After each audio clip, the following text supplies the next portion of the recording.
Pasquotank County Board of Commissioners and the City of Elizabeth City. At this time, we'll call the Pasquotank Commissioners to order. Mayor Parker. And at this time, I call the March 29, 2021 City of Elizabeth City Council meeting to order with the joint meeting of the Pasquotank County Commissioners. At this time, I'll call on Barry Overman for the invocation and Jonathan Meads for the pledge. Barry. Let's pray together. Kind and precious Heavenly Father, we thank you for the blessings of life. Thank you for the opportunity to come together tonight. We pray especially for those that are going through so much during this time, this season, for those that are serving here and abroad for our freedoms that we so much enjoy even today. So we pray that everything that happens in this meeting will be in your will and for the betterment of this community. In Christ's name we pray. Amen. Amen. Jonathan.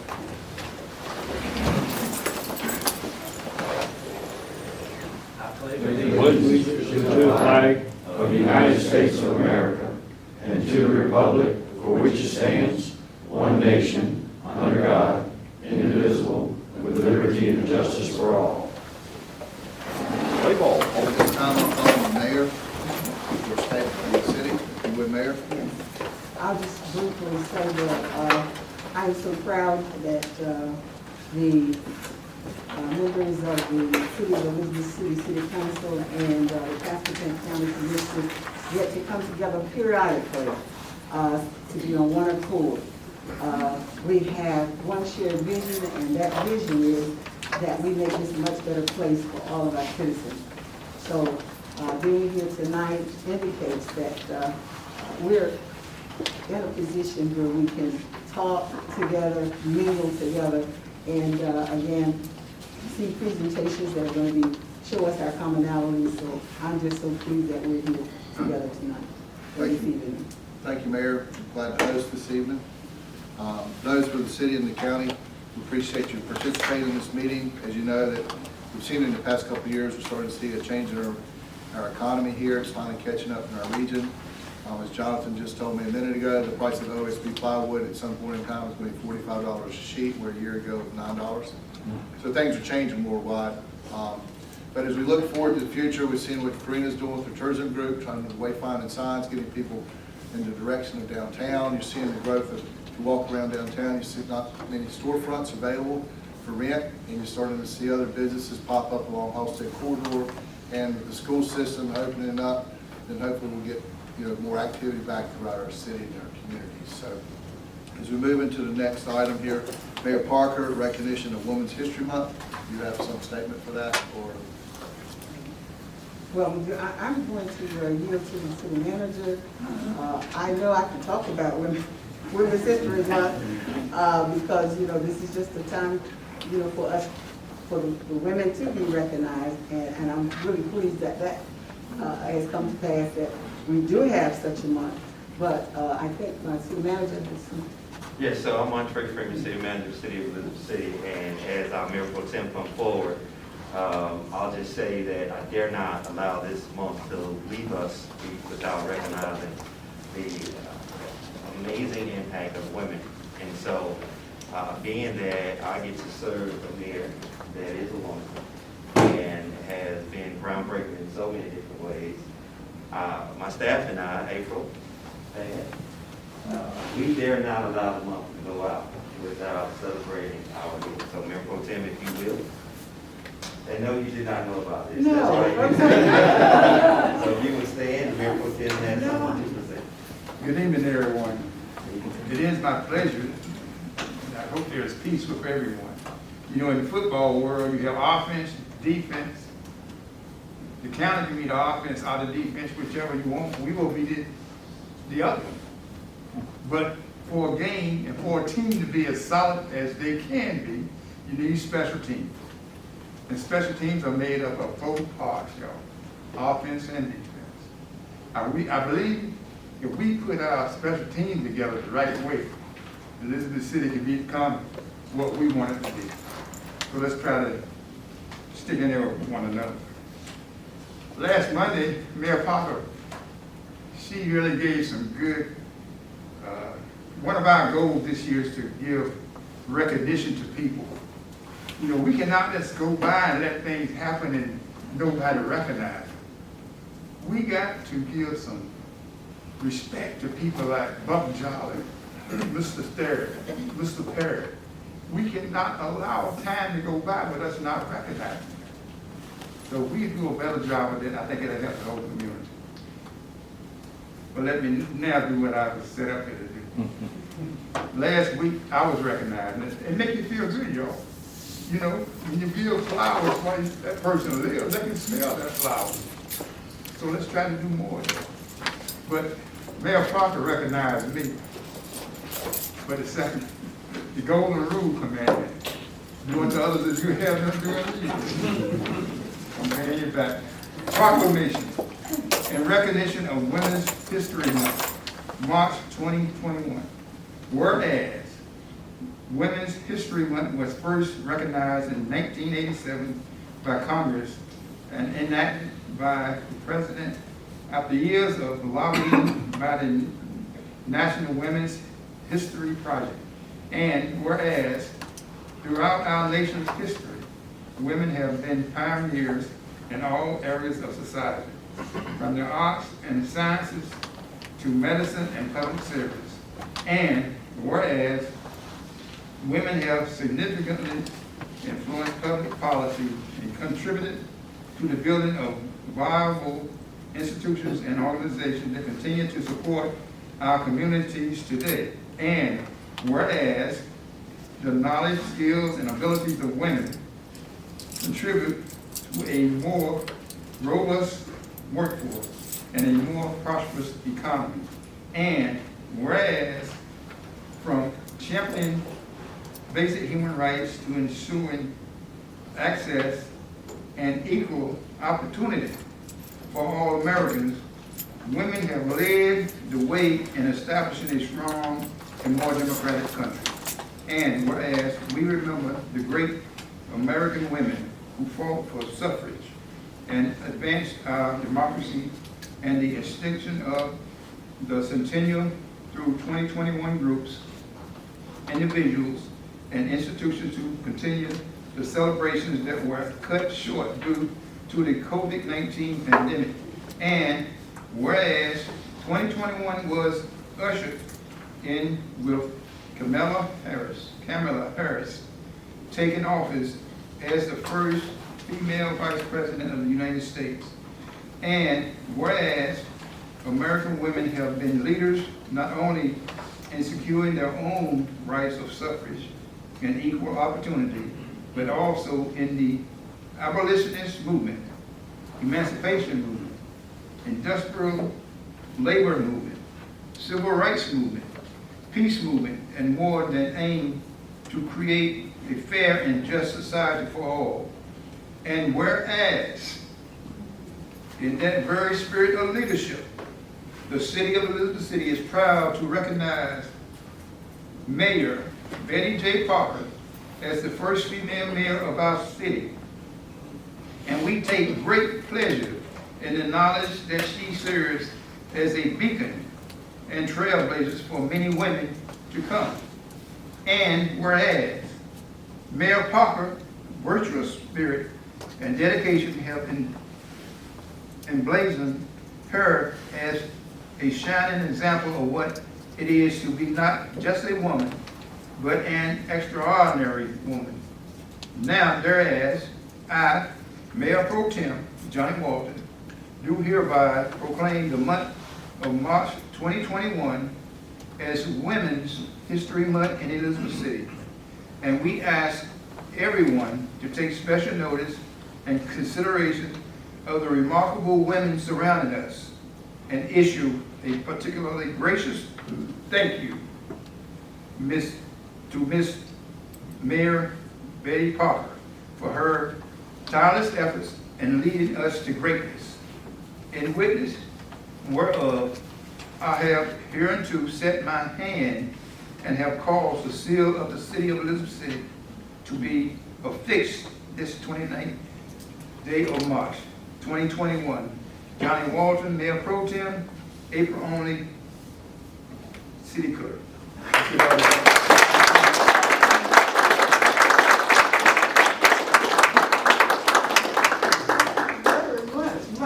goodness. I am, best I can do right now is that I am surprised, and I'm going to go sit down now. Very seldom am I at loss for words, but this time I am. Thank you.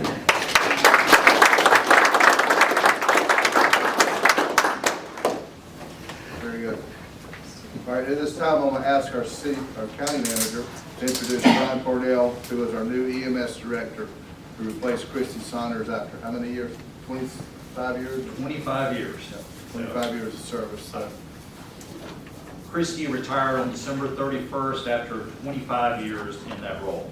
And our new emergency management coordinator, Brian Cornell, started on January 4th.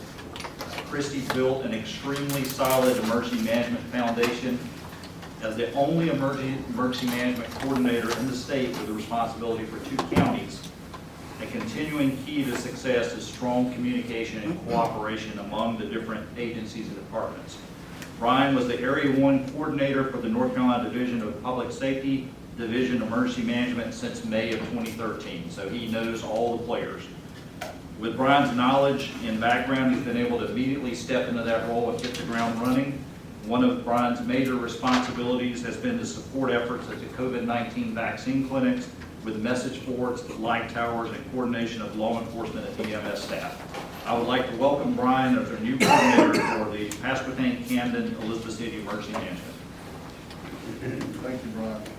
And I just want to say thank you, welcome, appreciate the opportunity to be here and look forward to working with all of you as we continue to build this relationship.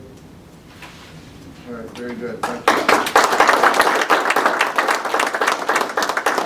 At this time, we have Jack Bagwell from the College of the Albemarle to give us some insights to the future of the growth of COA and how it's going to benefit our communities. Thank you, Mr. Chairman. I'm going to pull a brief presentation up, I hope.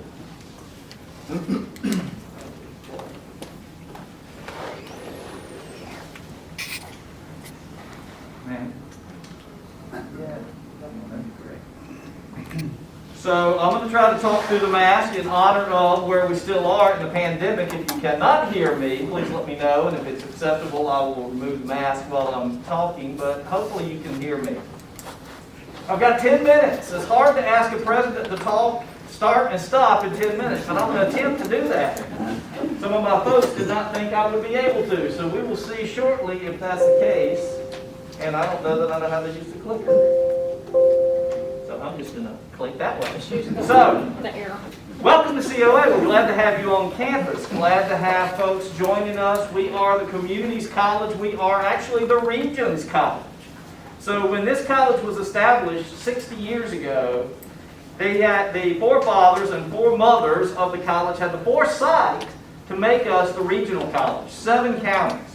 Most of the colleges in the 58 college system of North Carolina serve 1 county or 2 counties. A few serve 3 counties. 1 serves 4 counties. We serve 7 counties. By far the largest service area, number of counties, and geographically pretty large area to serve. So I'm going to talk in 10 minutes about where we've been, where we are, and where we're going, but I'm going to do those very, very quickly. First comprehensive community college in North Carolina is what College of the Albemarle is and has been for a long time. So we are in our 60th year that a lot of the celebrations we hoped to have were derailed by COVID. As you all know, we couldn't do some of the things that we'd hoped to do. But it doesn't mean we don't recognize that a lot of history has come to COA. A lot of good stuff has gone on. A lot of wonderful folks have gone through and started our programs and built our campuses and built our community and made sure that we were not only the community's college but the region's college also. And so our community stays connected. I think you'll recognize Dr. Sterrett in a couple of these pictures if you look closely, and you probably can't see some of this, but we've got Marion Harris on the top right and Bill Sterrett there, and both of those gentlemen have been around a long time. Marion is obviously on our board of trustees. One of the things that separates College of the Albemarle from many community colleges is that we have so many people that continue to serve, continue to be connected, continue to be part of our college activities, even long past when they were a student or a faculty member or a staff member at the institution. I think that speaks volumes for the institution and the COA family, as we call it. Once you're in the family, it's kind of like the mafia. Once you're in, we don't let you out, apparently. But in a good way here. We've got a lot of people that are connected. So quickly, the present. Just a couple of things to call your attention to. We were recently recognized by registerednursing.org as the #1 nursing program in North Carolina. Yes, that includes the universities, Duke, Chapel Hill, others as well. But we don't talk a lot about the rankings because we recognize that excellence has been around a long time. Not that we're not proud of it. But we're not chasing rankings. We're chasing student success. And when those align, that's wonderful. It's great to be recognized, but we want to look at the individual students. How many people are we getting through? How much impact are we having on this community? We have a new commercial driver's license program that we started during COVID. And it's on our Chowan campus. But the big thing that we've been engaged in, and many of you have been invited to or engaged in this yourself, is our strategic planning sessions. And we've had many, many of those as we are looking at our mission, vision, values, and the full strategic plan. Most of this has stayed relatively the same. I'm going to read this to you because it is kind of small. The mission of College of the Albemarle is to transform lives in an accessible, supportive, educational environment that promotes academic excellence, lifelong learning, workforce development, and community relationships through exceptional service that fosters student success and improves the quality of life for all. Notice that last phrase. We are about the students, but it's also about the quality of life in our region, about how we impact that quality of life. And the vision is, COA's vision is to transform lives by inspiring and empowering the individuals and communities of our region with these values. Integrity, we value honesty, dignity, and trust. Respect, we value and care about people. Diversity, we value equity and inclusion. That language shift, we were very specific about this, but students led that part of the discussion. And we were very happy to have the students involved, and that was really the thing they were most focused on. And then community, we value relationships and service to others. In collaboration, we value communication, unity, and partnerships. This is still going through the process. A board of trustees passed it from the committee to the full board, and the strategic plan will fall from some of those, but that will be our guiding principles and our guiding thoughts taking us into whatever the future holds. So a little more about the present. In addition to the strategic planning, we're reorganizing spaces to make sure that we have more industrial and trades programs, focusing on our adult learners. Not that we don't want CCP and high school students. We do. We want more of them, but we also want to make sure that we're retraining the folks, giving a training option to our adults with more night, evening programs. Looking at short-term initiatives, get people back to work. One of the things that we're working on now, it'll be one of the first two in the state perhaps, is a program for dental assisting in continuing education so that people can take some training at night and get into the dental assisting program. So we're going to work with Catawba Valley. They're starting the program ahead of us, so we're going to attach ourselves to their coattails for a few years until we figure some things out and get some spaces worked out, and then we'll have that program here. And then some other programs hopefully following shortly thereafter. As you all know, with the county, we're working on developing our case statement and refining our case statement for the expanded health science nursing simulation facility. And we continue to raise money for the facilities that are coming online in Currituck and Dare. We're really doing well during a COVID time. We asked the foundation to help us with $2.3 million. They gave us 1.1 out of existing funds, and we are raising 1.2 million for furniture, fixtures, equipment, not just at Currituck and Dare, but to include other things that we're working on. And so far, we're about halfway there. So we've had a number of six-figure gifts towards that, but that will help us to put furniture, fixtures, equipment in place, but it'll also help us when we are trying to start dental assisting and other things so that we can have the funds that we need to get started and to start new innovative programs quickly. This was a rendering that the commission saw a few weeks back. I can't remember how many weeks ago that was, of the potential of the health science facility. But in the short-term future, we're bringing on about 18,000 square feet in Currituck this fall.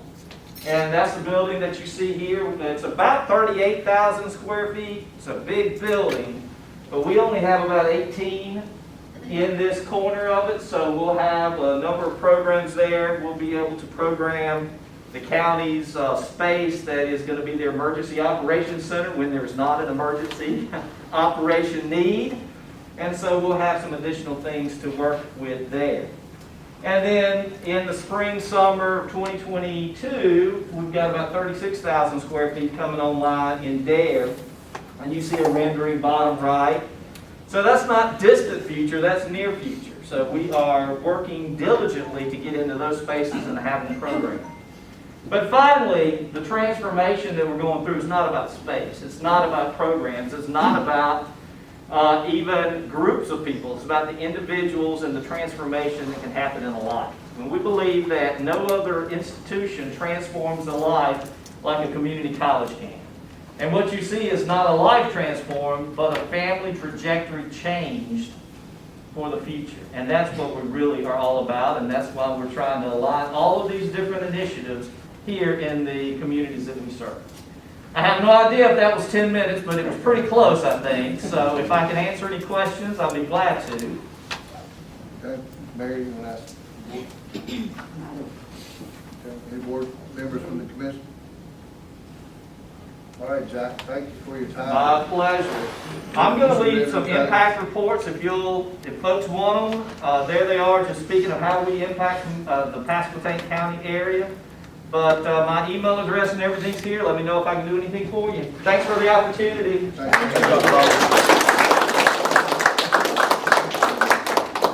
you. At this time, since March 22nd, we passed battle vets and Albemarle Regional Health Services take the monumental task on how to protect their citizens in battles. Here to give us an update, which is over almost a year, just past a year. So, Battle, thank you for coming.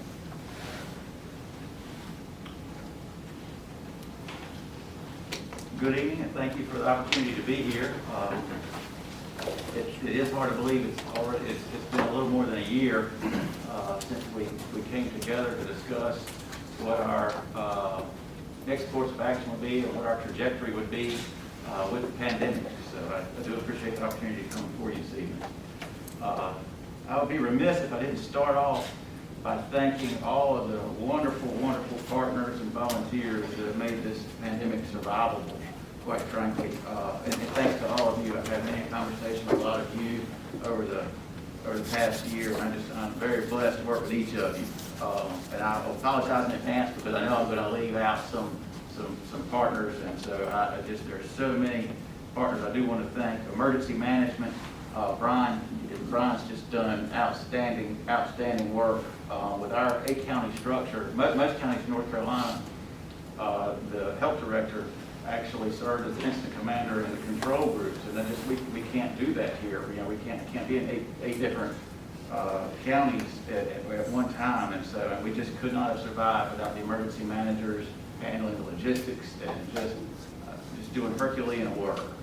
Law enforcement, the sheriff's offices, and Pasquotank, Camden, and the Elizabeth City PD, the traffic control. A lot of you have seen some of the drone photos from some of our early mass clinics. And, traffic gear was backed up across the bridge all the way to New Quality Ice Cream.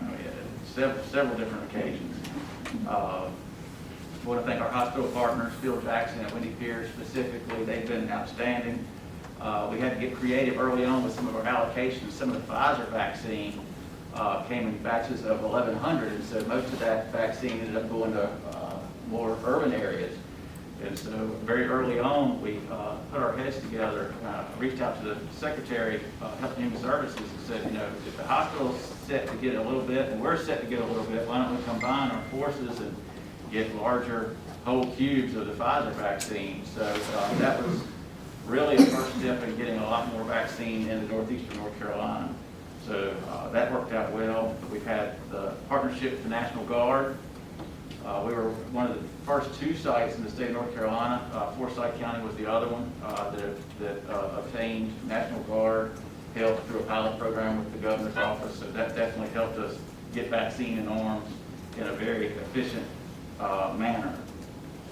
Elizabeth City State, I was talking about the Pfizer vaccine. Elizabeth City State gave us the use of an ultra-low storage, ultra-cool storage freezer. You have to have those facilities in order to even accept Pfizer. And so we definitely could not have done everything without these partners. And certainly a lot of civic organizations, volunteers, helping with paperwork, providing lunches for staff, just all kinds of things. Albemarle Commission, we partnered with them, reaching out through their Meals on Wheels program. We obtained a list of their Meals on Wheels participants, and we utilized GIS mapping, and we're able to map routes so that we could actually take a hot meal and a vaccine to folks that are homebound to try to reach those that are most vulnerable in our population. We talked about incident command. I will share that as of March 15th, ARHS did stand down our internal incident command structure. We really felt like, this or any state of emergency, for that matter, any of those types of things, they have a shelf life. And I think it was a year ago we started talking about these things.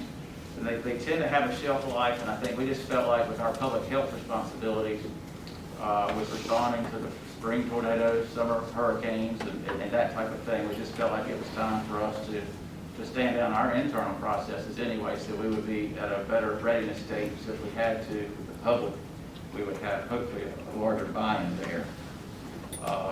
On the vaccine front, we're currently serving everyone that is 18 and over in all 8 counties that are interested in getting the vaccine.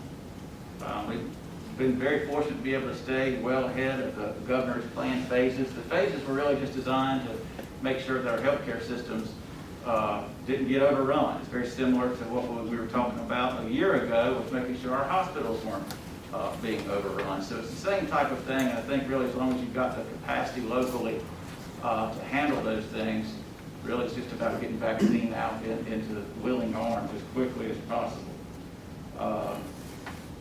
Pasquotank specifically has consistently been in the top 5 in all counties in vaccination percentage, so we're very, very pleased with that.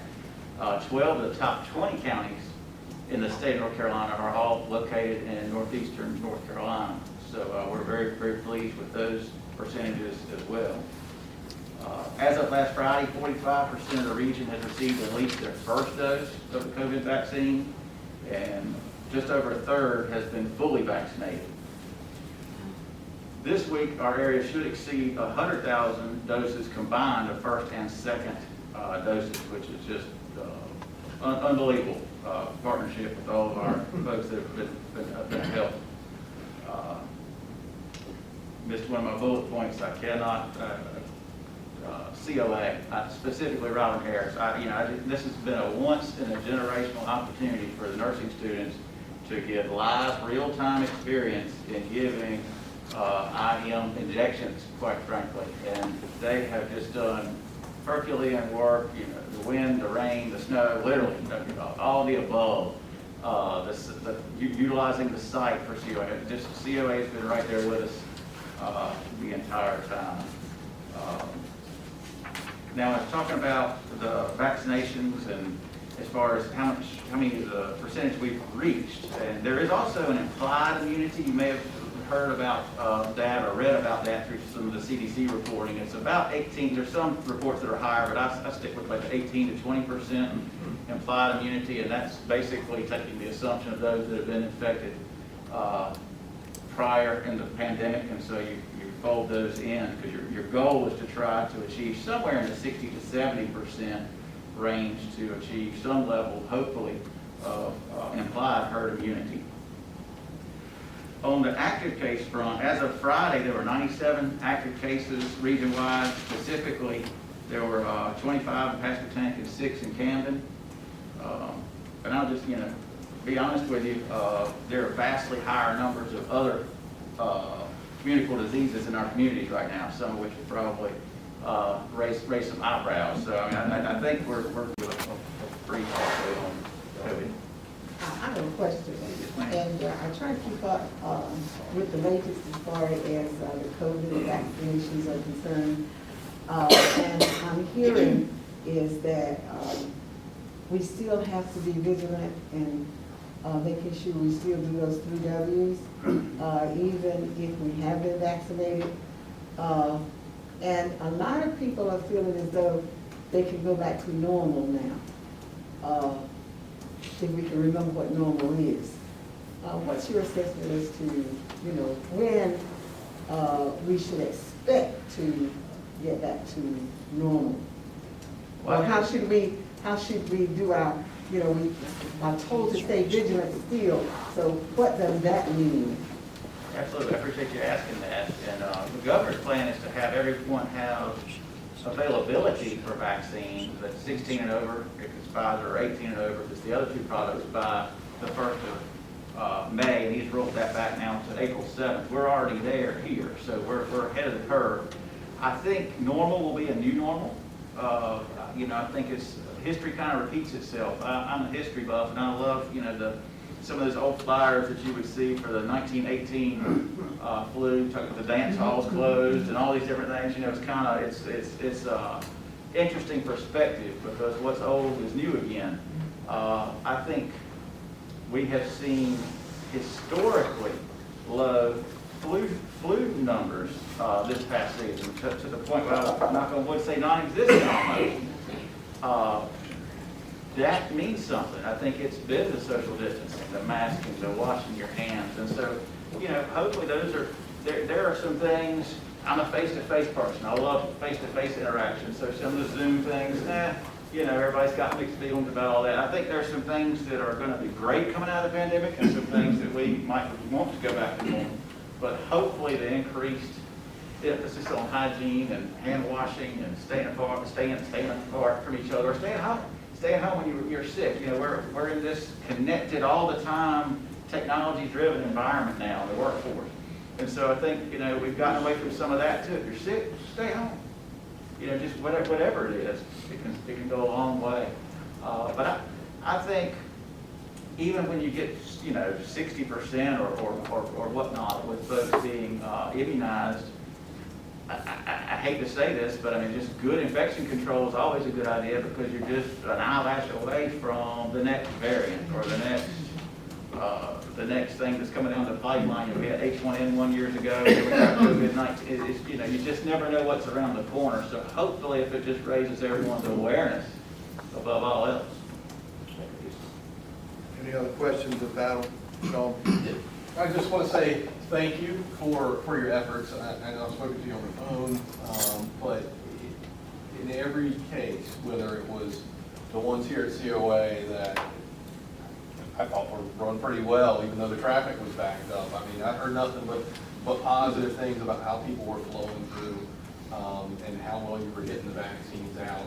And you talked a little bit about all the different strides and efforts that you guys have gone through and overcome.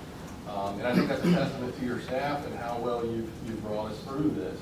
But you did make a point about making yourself ready for the next thing, whatever that is. And you talked about standing down your own internal processes so that when the next emergency did come, you would have some surge capability, you would have some resources available to address some of that. And I'm not really necessarily want you to comment or want you to force you to comment on that, but I think there's a certain point where, like you said, those things do have an expiration, and we do need to reposition ourselves, especially coming into the summer and hurricane seasons and all the other things that we've kind of pushed off to the back. We need to kind of re-ready our own posture and maybe stand down our own emergency. There's a lot to be said for what's next. To the mayor's point as well, we've all been through a lot of isolation. We've all been through a lot of delayed care, quite frankly. You know, from the public health standpoint, you know, we're really starting to see folks, you know, that's going to be our next hurdle. That's going to be one of our Some of next these other challenges. side effects, some of these other unintentional consequences that have. Exactly. Maybe I didn't feel safe to go out and get my medication. Maybe I didn't feel like I should go get that follow-up visit at my primary care physician or that routine test that I normally would get. I just don't want to go in there because I don't want to put myself at risk. Nationwide, that's been a huge problem. So I think that's going to be one of our next public health challenges, you know, uncontrolled diabetes, all of the different things. Again, longitudinally, you know, we're going to be looking 10 years down the road at this, and I think there'll be a health questionnaire, a question on one of the health questionnaires you fill out when you're going to the doctor. I really do. Were you infected with COVID-19 and that type of thing? So yeah, that's just my opinion. Is it's everything's got a shelf life, and with everything else we deal with in Northeastern North Carolina, with tornadoes, hurricanes, and the like, I think just to make sure we can remain engaged with the community and the public, to make sure that they know when we yell fire, then we expect everybody to stand up and shoulder to shoulder, and let's work through this thing. Any other questions of Battle? Sparta, you had a question? Sean kind of addressed mine, but what I do want to say about it, just great job. I mean, because, you know, when I'm out and about, I've had people pull me left and right, talk about how great a job you guys have done with the vaccine clinics, and just want to thank you and your staff for what you've done.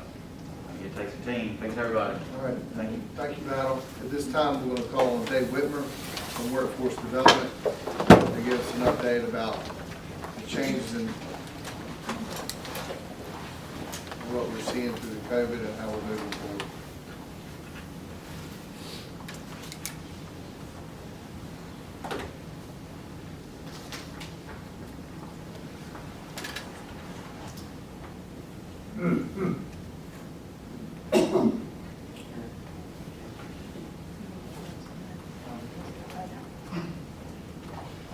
All right, good evening. First, I'd like to thank you for the opportunity to be here tonight to talk with you about the Northeastern Workforce Development Board. I would also like to thank and recognize Chairman Griffin for all the support that you provide for our board and your work as chairman of our consortium. And I'd like to thank Commissioner Lavin, who's been a long-term board member of ours, but recently elected as chairman of our board. So thank you. My name is Dave Whitmer, and I have the privilege of serving as the director of the Northeastern Workforce Development Board. And tonight I'm going to talk with you about three things.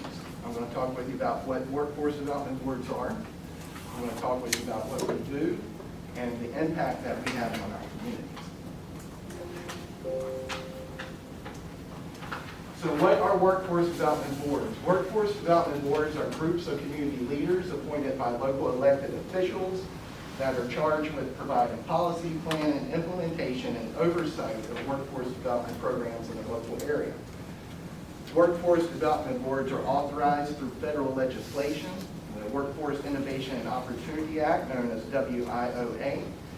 And of all of the responsibilities given to workforce development boards in that federal legislation, perhaps the most important is the oversight of the one-stop system, which in North Carolina is known as the NC Works Career Centers.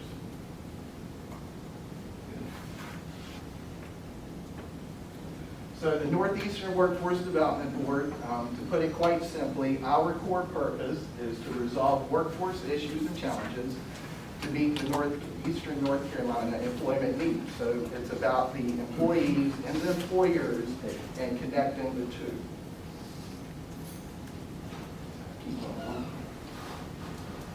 So there are 23 workforce boards in North Carolina. Our board is the largest geographically speaking, as we serve a 10-county region. In our region, we have 3 certified NC Works Career Centers, and we have 9 other office locations where we provide services throughout our region.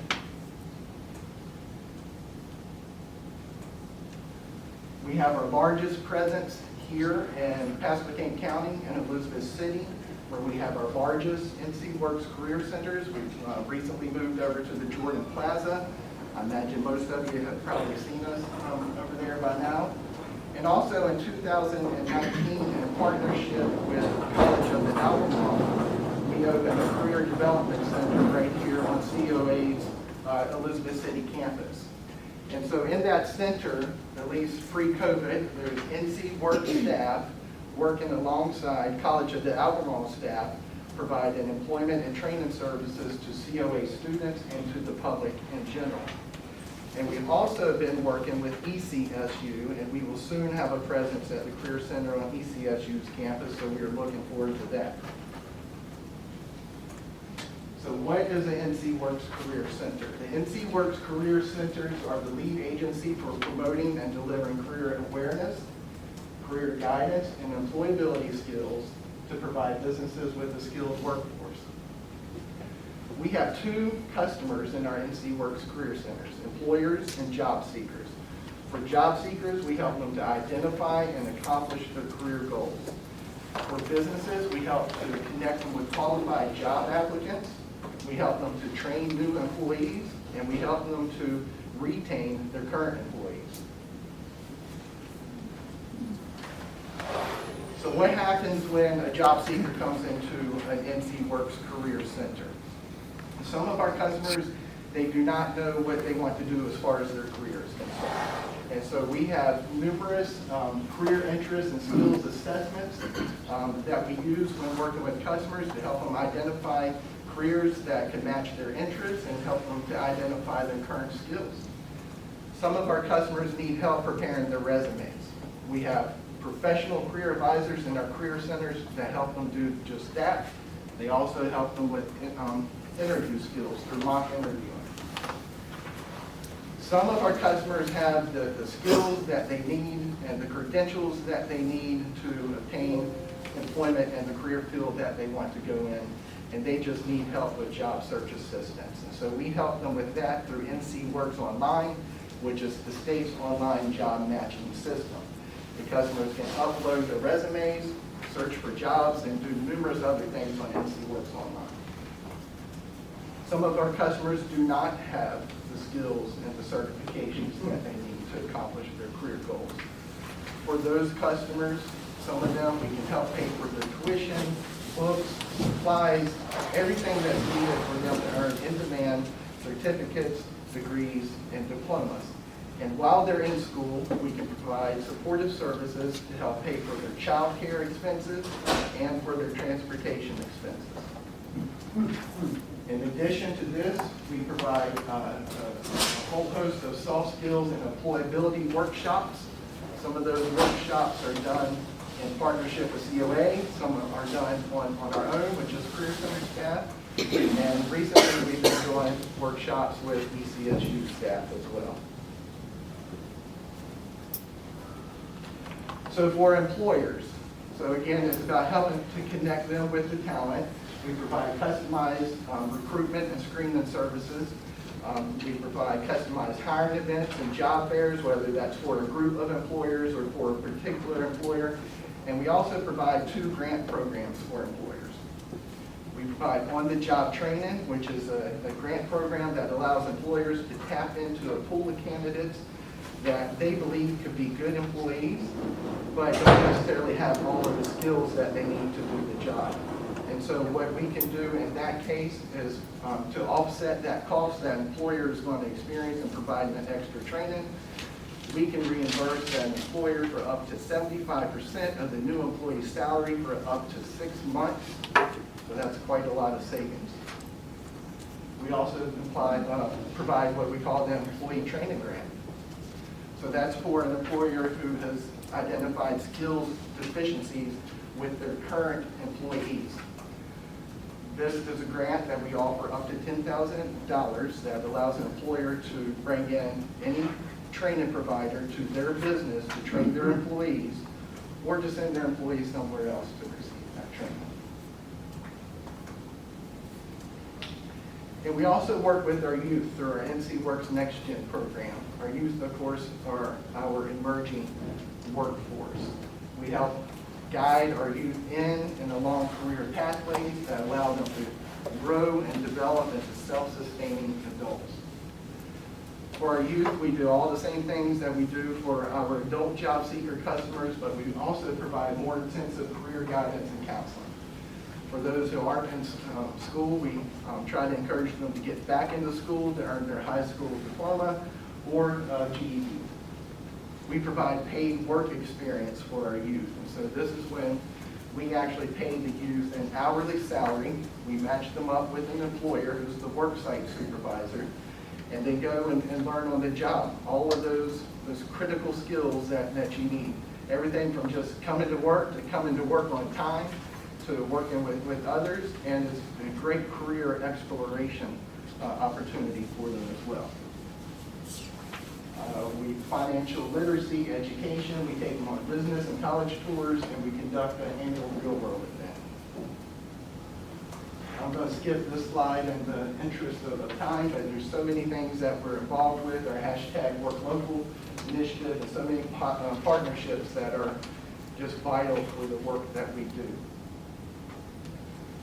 So we spoke about what workforce development boards are, what work we do through our career center, and now I'd like to end with the impact that the Northeastern Workforce Development Board has on our community. 2020 was obviously a very challenging year, that goes without saying, but we have a tremendous staff who overcame a lot of the challenges and continue providing much needed services throughout our region.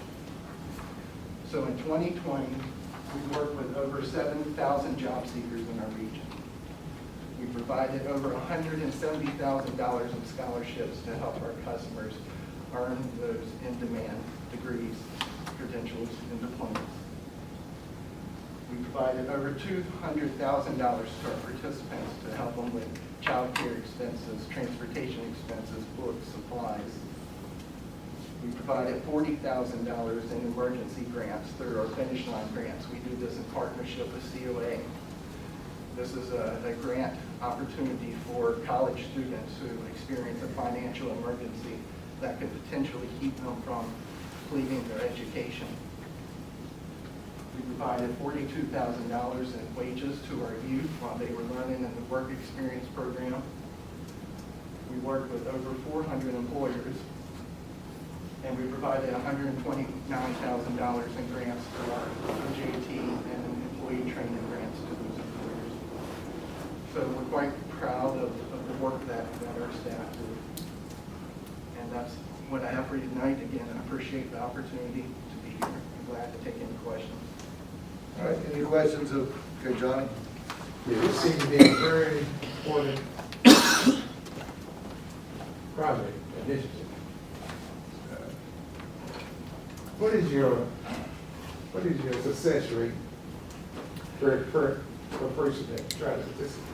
Sure, we're measured through federal performance measures, entered employment rate, sustained employment, and median income, among some others.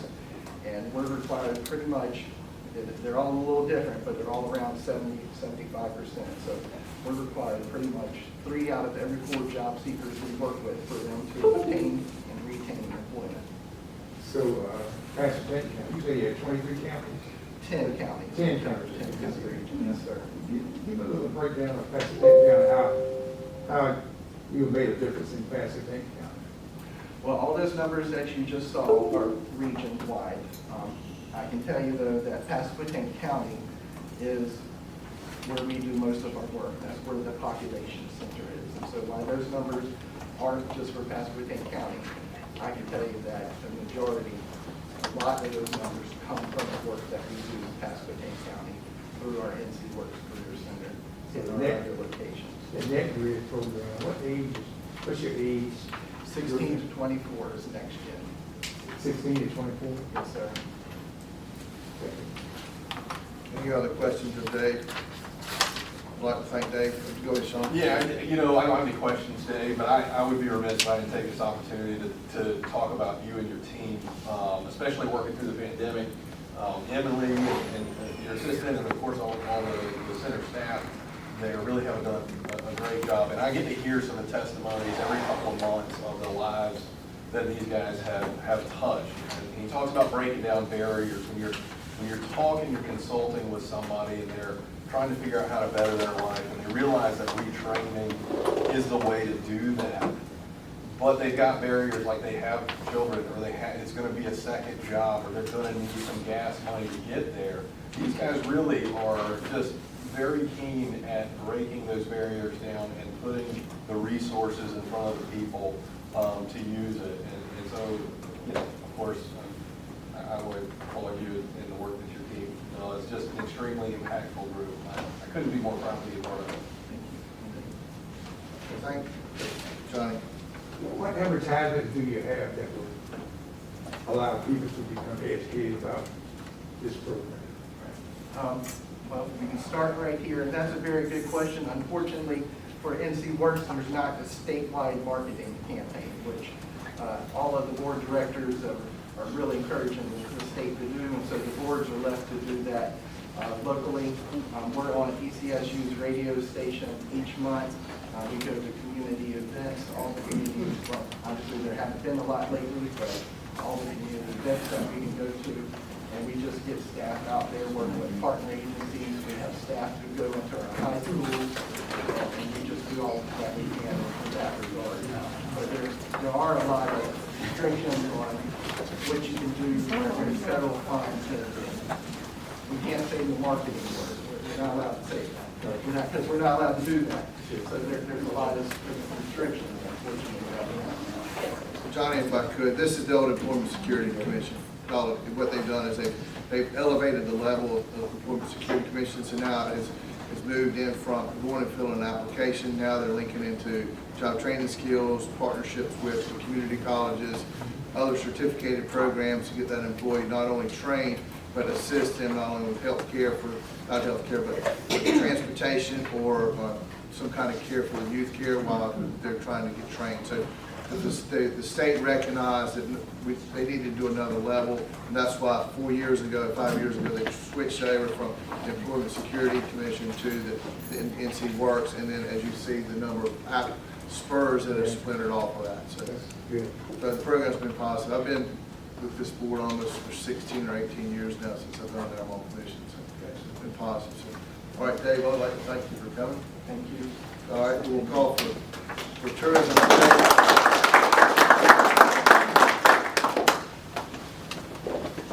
Marina's going to say if you haven't signed up for your Coast Guard Marathon, you have 2 more days. You're running out of medals.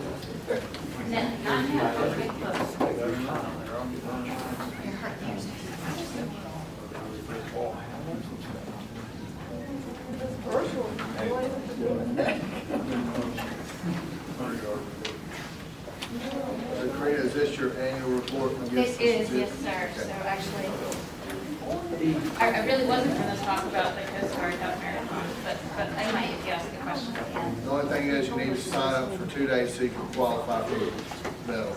I think from what I've seen, 2 county commissioners and 1 city councilor signed up, unless I've missed anybody.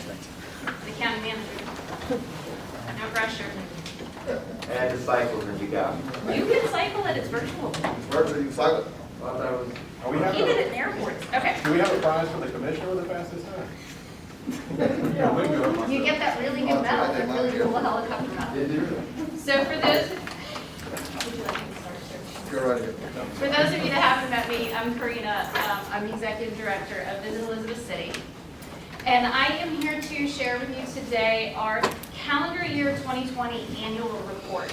So in keeping with the 10-minute theme, I was told I'm supposed to share 12 months worth of work in 10 minutes. So I'm going to go really fast. You do have a copy, at least for the county commissioners and city councilors, of our printed report in front of you, because I am going to skip over some things, and it may not be big enough on the screen. That said, I introduced myself. Gwen Sanders from ECSU is our chair. I will definitely skip the intro letter. I'm going to pause here on who is Visit Elizabeth City, because quite often people don't understand what is a DMO, or a destination marketing organization, and why are we important. It is our job to tell the story of Elizabeth City and Pasquotank County as far wide as we can. And when we do a good job telling our community's story and good news, more people want to come to school here, more people want to have jobs here, more people do obviously want to come visit, which is our ultimate goal. But a DMO does a lot more than just get visitors to come. I'm going to skip over our mission and vision and strategic priorities. They are all in our strategic plan. I'm going to pause here on 2019 visitor impact. So for those of you that may have seen this number before, U.S. Travel Association calculates the economic impact of visitors, people who do not live in our community, every year for all 50 states and every county within each 50 state. So I'm sure you can appreciate that they don't have the 2020 numbers yet. We actually won't get 2020 numbers until probably September or October of this year. So these are our 2019 numbers.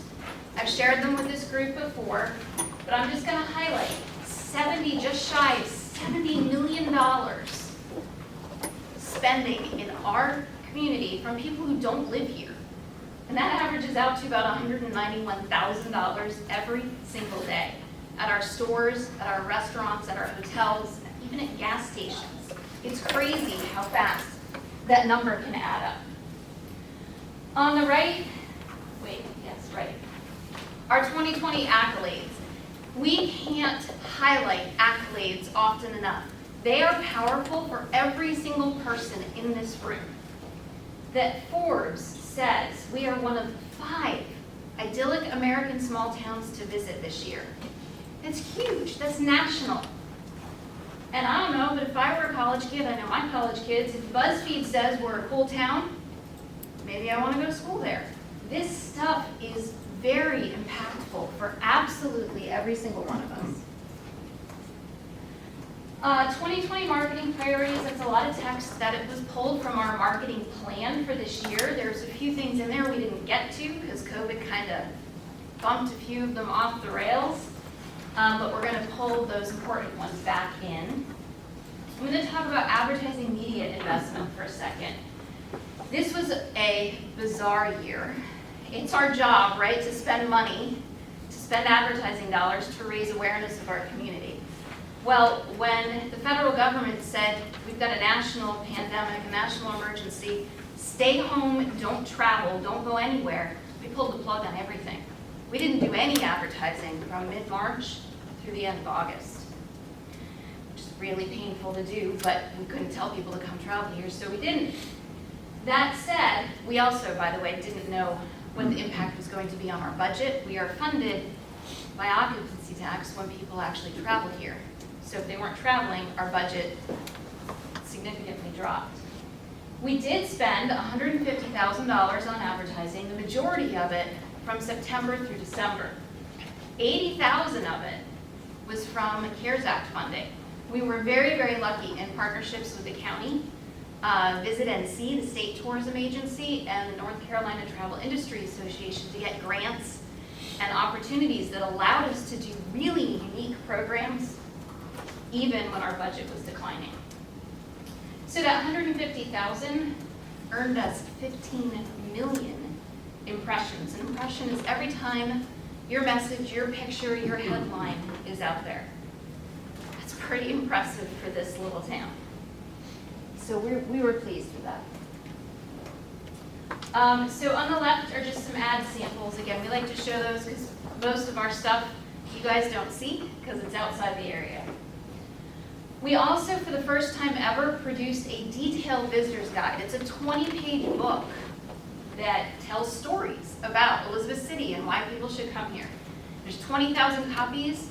Most of them are not here. We're pushing them outside the area, through the Outer Banks, through the Tidewater area, throughout all of North Carolina, so people can pick them up and plan their trip and want to come here. Website analytics. To probably most people in this room, this is the most boring page of the annual report, but to me, it's one of the most interesting. It tells us how people get to our website, where they're from, so we know who we should talk to in the future. And also super interesting things. So, top 5 page visit. Top 5 pages visited. Jeepers, talking too fast. Not including the homepage. Our event calendar. People want things to do, they want to know what's going on, so that tells us we need to make sure that we continue to flush out that page. Our number 2 page, the Shop and Dine Pass, I'm going to go back to that. Beautiful view of the waterfront. Christmas, it's only the 2nd year we've had the Christmas campaign. It remains in our top 5. And unfortunately, our travel advisory page, which was all about COVID, and hopefully that goes away, we never have to use it again. On the bottom, I told you we stopped advertising first 8 months of the year. Shocking, our web traffic declined hugely. But then we started advertising again, and look what happened. 67% increase comparing the same 4 months to last year. And one of those programs was the Shop and Dine Pass, which was a digital pass we were able to get grant money to do that encouraged people to shop and dine locally at Christmas. So it wasn't travel, it was local shopping and dining. We launched it on November 23rd. It was our top 2 page over a 12-month period. So what that tells us in looking at this is why I get excited over this stuff. I know we need to bring that program back. Consumers wanted it, businesses wanted it, they used it, so let's keep it up. Social media, I'll just show this. We've got a new team in place this year, and what's super cool to me is socials, sharing stories, but getting people to our website, because our website is where we have everything about the area. Our referrals are up 90% year over year. Public relations, I already shared the accolades.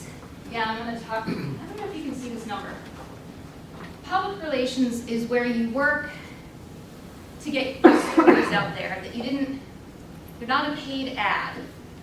So it's like Forbes saying this is a great town to go to, right? But if we had to place ads in all of those places that we got our stories, 25 different publications, national publications, it would have cost us over $8 million. We paid $20,000 for that program. We had a great agency, a great partner, and a team, an internal team that worked really, really hard to make sure that we got those things. So we're super proud of that.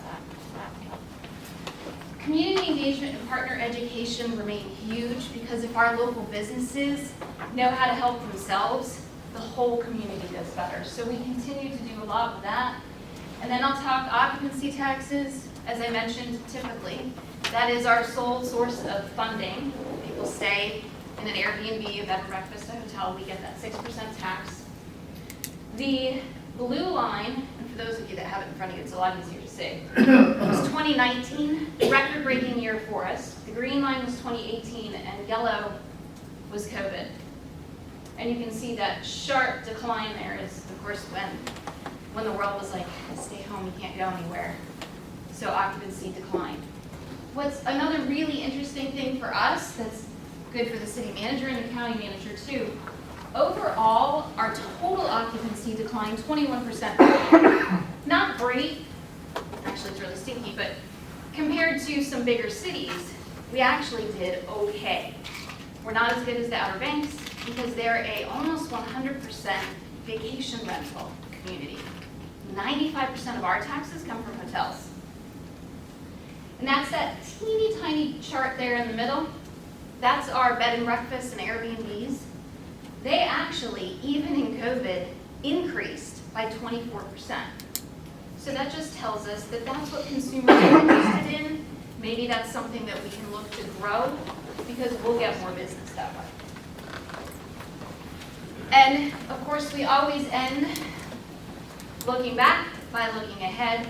I've talked already about some of the things that we're looking to do, continue the Shop and Dine Pass, continue the Christmas campaign. We are looking for a permanent public relations agency to continue those amazing stories and getting Elizabeth City and Pasquotank County out there. Obviously, we have to continue to leverage outdoor and socially distanced activities at least until all of the health warnings are lifted, and continue to partner. So that is a super quick synopsis of 12 months worth of work. And I will pause there for any questions, and then I can also give an update on wayfinding if anybody needs that. Any questions of Karina and the activity we've had this year and working through the COVID? Very positive report with the difficult times. Good report, easy to follow. Right. All right, Karina, next part. So for wayfinding, some of you may have already seen the article in the Daily Advance, but we did, as a community, receive 10 different proposals from companies all over the East Coast, really. The wayfinding committee met, reviewed all the proposals. We unanimously picked signs, etc., out of Charlotte, North Carolina, to manufacture and install our signs. They came in, which was a very pleasant surprise, about $25,000 under our planned budget, which is always a very good thing. They come highly recommended, and the best part, I think, for all of us, is they are coming with an incredibly substantial 10-year warranty. So we're investing a lot of money in these new signs, and they're going to come for a super long time. Monterey and Sparty were part of that team, so I'm sure if you have questions, they can help answer them as well. And hopefully they will be installed at the end of August. So that's a super quick highlight there, if there's any questions on that. Very good. 10,000 and how many? Last I checked, 10,800. For online virtual marathon. Monterey is 5 miles, 5K, 3,500 steps. Did that in the airport. Yes, you do. I have to say that. You have 2 days left to register for the virtual Coast Guard Half Marathon and 5K. It's an inaugural event, crazy successful, and I'm super proud to be leading that effort on behalf of Elizabeth City and Pasquotank County. Can't wait for next year when we get to do it in person and invite all those people here, downtown, through ECSU's campus. It is just going to be spectacular. So please do coastguardrun.com if you haven't checked it out. Thanks for the sales pitch. Very good. Any other questions for Karina? Who's talking about the trails?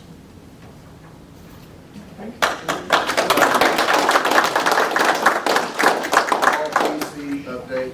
Who's that? Monterey? Okay.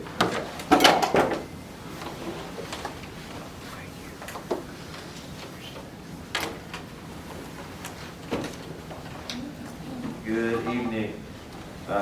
Excuse me for stepping out earlier. My wife had a flat tire, so you know. Take care of that. Well, I got some really good friends. She's an hour away, so yeah, I got some really good friends. I'm going to introduce Mr. Sean Tawari. Sean Tawari is a lead for North Carolina Fellow in the Elizabeth City Public Utilities Department.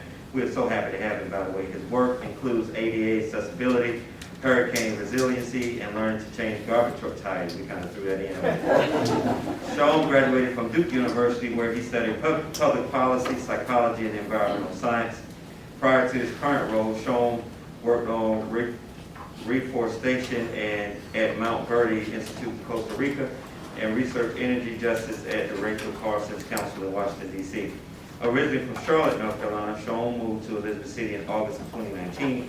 He's also worked part-time at the Pasquotank County Library and served on the board of directors for Green Sage Green, and has been involved in the NENC Pride First.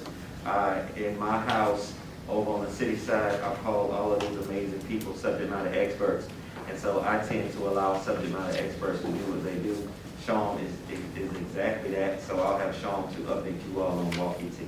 Sean Tawari.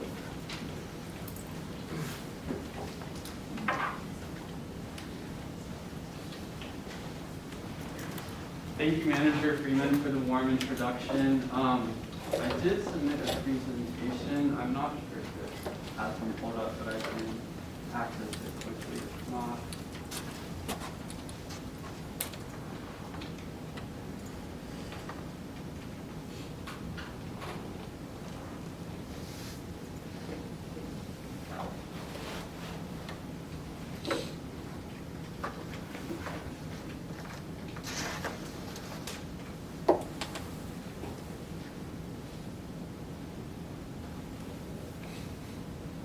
Good security call.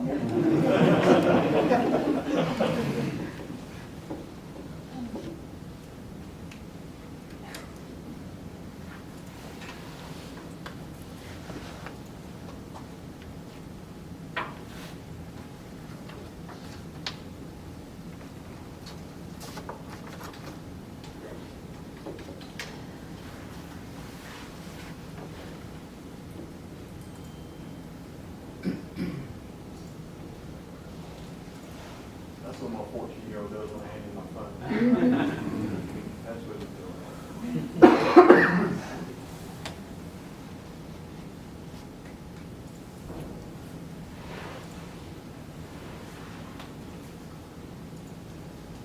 All right, thank you all for your patience. That was pretty fast.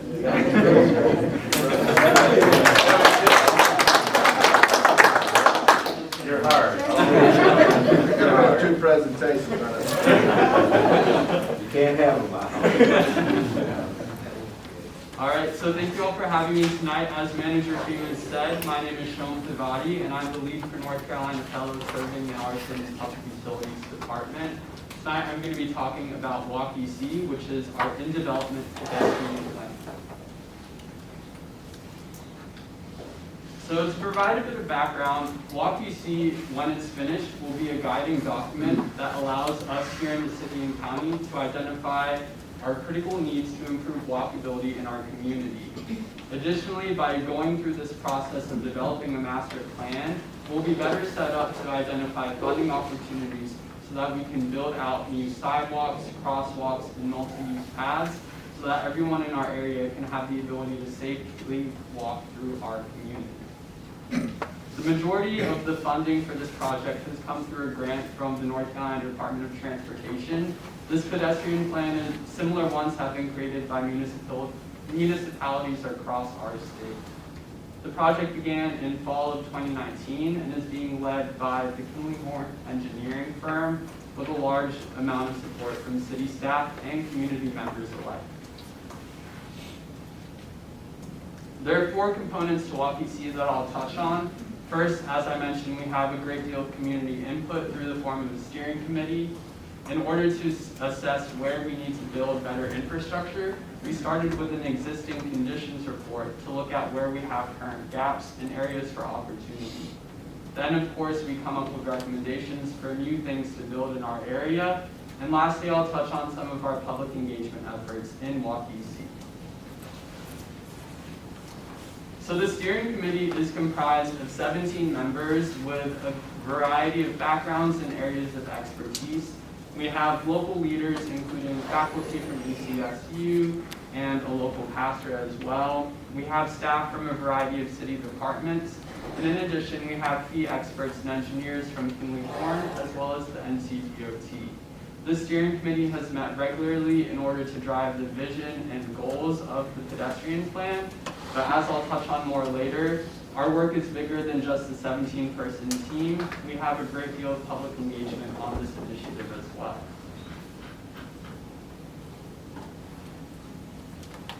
The existing conditions report is the first place that our engineers started. They looked at a few key areas, the demographics of our area. One key aspect of this was looking at how people commute in our community and see what ways our future growth might need to change the ways that commuting options are prioritized. We also conducted an equity analysis, so looking at where households without reliable access to cars are located in our city. I've unfortunately seen far too many people who have to walk alongside major highways just to get to a food line. That's not something that we want to see in our community, and this plan will help us have the resources to make sure that doesn't need to happen. Additionally, we looked at physical conditions here in our area. So that involved looking at where we have higher speeds of vehicles traveling and where we might have areas that are more prone to flooding, meaning that we might not be able to build a sidewalk or a multi-use path where we want it most. We then looked at our assets and opportunities. Where do we already have successful corridors that connect neighborhoods to schools, to churches, or to grocery stores? And how can we expand that so that all members of our community are connected? And lastly, we reviewed previous plans. This idea isn't something brand new. We looked, for example, at the county's 2016 Comprehensive Transportation Plan and made sure that we build off of previous efforts that folks in this room and otherwise have been undertaking. On the left, after the engineers assessed the existing conditions report, they developed a variety of different proposed multi-use paths, sidewalks, and pedestrian crossing improvements at major intersections.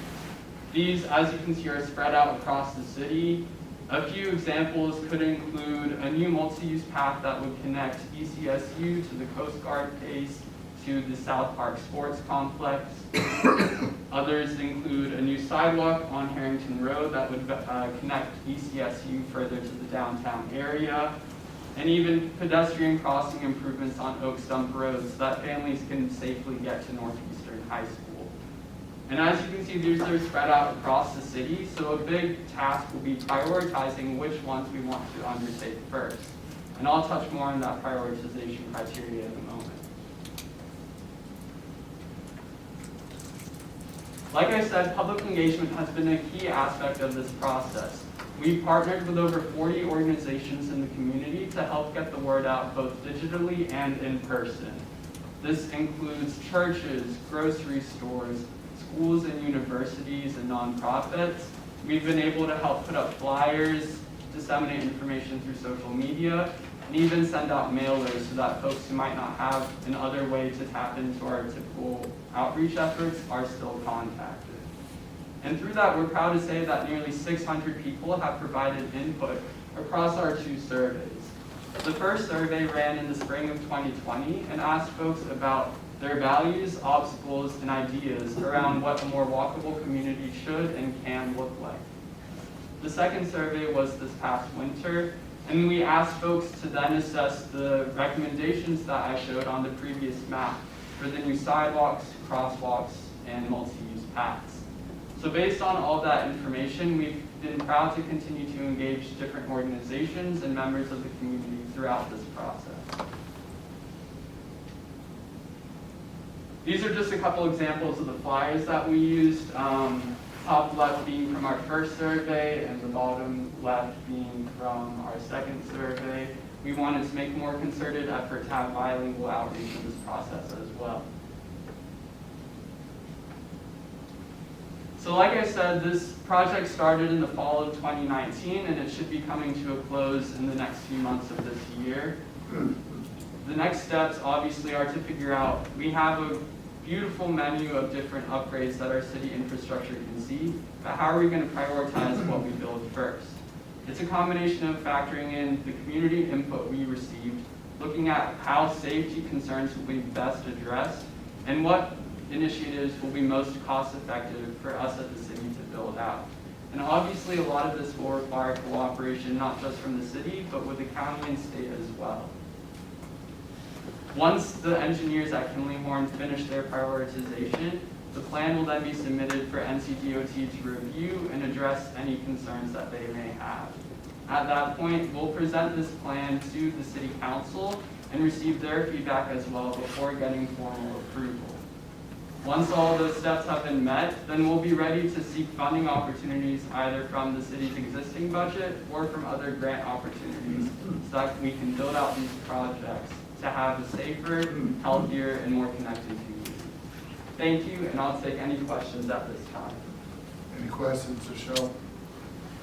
On RPO, there is funds there to help you with some of your mapping. Okay. So you might want to touch base with Angela Welsh over there. Yes, sir. She serves on our steering committee, but I'll Chris, you're right, don't, right. Yeah. Thank you. Is there anything else from Sean? I'd like to thank you for participating tonight. Thank you for having me. Within 10 minutes. Thank you. Very good.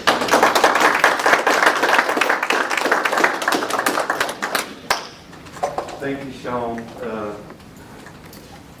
That's the reason that I refer to them as subject matter experts. Thank you. I won't be long. On the next thing on the agenda is a walk and ride trip. Bike trip? Bike trip, yeah. And I purposely did not create a PowerPoint because it's a discussion, but I do want to start this discussion. Let me start it by first of all telling you how I introduced this conversation to Sparty Hammond.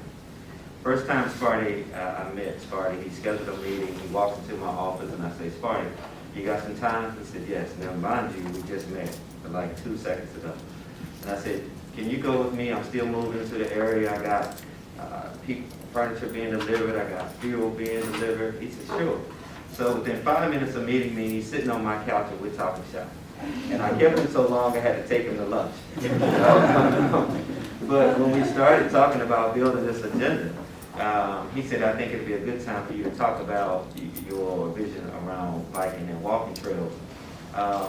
Graduating from Elizabeth City State University in 1996, I used to think that when I was preparing to get ready for the NFL, we used to run out to the Coast Guard base, right? But I always thought, you know, how cool would it be if I didn't have to just run to the Coast Guard base and run back? What if I could run around the city? I quickly found out that running down Weeksville is not a good idea because people were flying by me.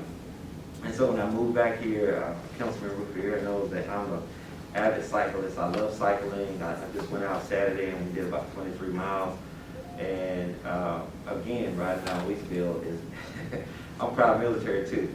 I would rather go back to basic than ride down Weeksville. But to that end, I stole some time from Ms. Ruffier and we did lunch. And I began to tell her about how we connect the city. Right, and the evidence that's in front of us is undeniable, right? 10,000 plus people has registered for this virtual 5K.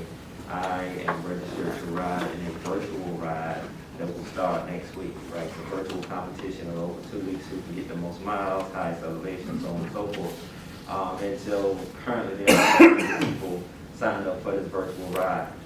That's $35 to sign up, right? So when I think about walk trails and ride trails, I think economic development. If 10,000 plus people register for the virtual 5K, what happens when we go in person next year, right? When we talk about occupancy tax, we talk about economic impact in stores and shopping in the whole region. I really want to capitalize on that. And so right after this, I'm going to be reaching out to some of you all. And I just want to hear from you how we can start and build on the momentum we have. Obviously, I was very, very passionate about what Sean presented on because that is the beginning of the conversation. Saturday, I went out cycling, and as I rode through the city, I saw these nice metal signs that said, Elizabeth City Pasquotank Bike Path. And I went, oh, so this is nothing new. This is what they were already doing, right? At some point, it stopped. So I want to start it back. So I would love to hear from you all, whether it is riding a bike, walking, or jogging, running.